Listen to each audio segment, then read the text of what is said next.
ఓట్ల లెక్కింపు ప్రక్రియలో ఎలాంటి అవాంతరాలు, పొరపాట్లు జరగకుండా అధికారులు పర్యవేక్షించాలని జిల్లా రెవెన్యూ అధికారి సత్యబాబు చెప్పారు. అధికారులు సిబ్బందికి కేటాయించిన విధులను బాధ్యతతో నిర్వర్తించాలని ఆయన సూచించారు. క్రమశిక్షణతో మెలగాలన్నారు. ఎన్నికల కమిషన్ మార్గదర్శకాలను అనుసరిస్తూ ఆర్ఓల సూచనలు పాటించాలన్నారు. మొబైల్ ఫోన్లో ఎలక్ట్రానిక్ వస్తువులను లోపలికి అనుమతించేది లేదని ఆయన స్పష్టం చేశారు. ఆర్ఓలు ధృవీకరించిన తదుపరి ఓట్ల లెక్కింపు వివరాలను మీడియాకు ప్రకటించాలని ఆయన తెలిపారు.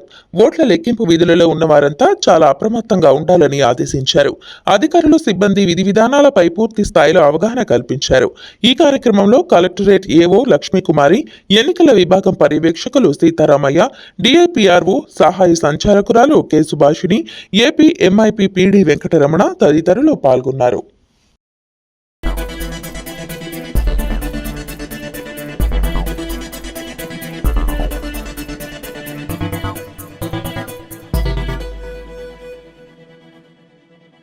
గ్రామాలలో విద్వేషాలు రెచ్చగొట్టే వారిని, శాంతి భద్రతలకు విఘాతం కలిగించే వారిని కఠినంగా శిక్షిస్తామని జిల్లా ఎస్పీ వకుల్ జిందాల్ హెచ్చరించారు. గ్రామాలలో విద్వేషాలు రెచ్చగొట్టే వారిని, శాంతి భద్రతలకు విఘాతం కలిగించే వారిని ఉపేక్షించమని పేర్కొన్నారు. జిల్లా ఎస్పీ ఆదేశాల మేరకు జిల్లాలోని పలు ప్రాంతాల్లో సెర్చ్ నిర్వహించారు. సివిల్ పోలీస్ సిబ్బంది, ఏపీఎస్పీ బలగాలు సహా మొత్తం 150 మంది పోలీసులతో కార్డన్ అండ్ సెర్చ్ నిర్వహించడం జరిగింది.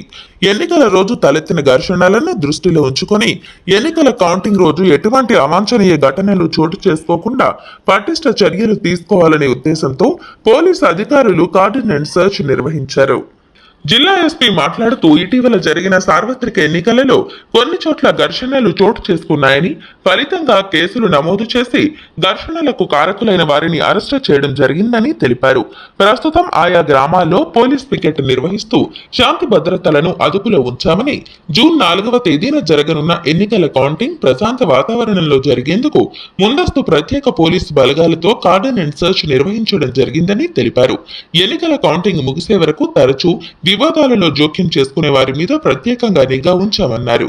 గ్రామ స్థాయిలో ఏవైనా అవాంఛనీయ ఘటనలు చోటు చేసుకునే అవకాశం ఉన్నా, ఎవరైనా ఘర్షణలకు పాల్పడే అవకాశం ఉన్నా వెంటనే సమీప పోలీస్ స్టేషన్ కు సమాచారం అందించాలని తెలిపారు. జిల్లాలోని పలు చోట్ల వాహనాలను తనిఖీ చేశారు.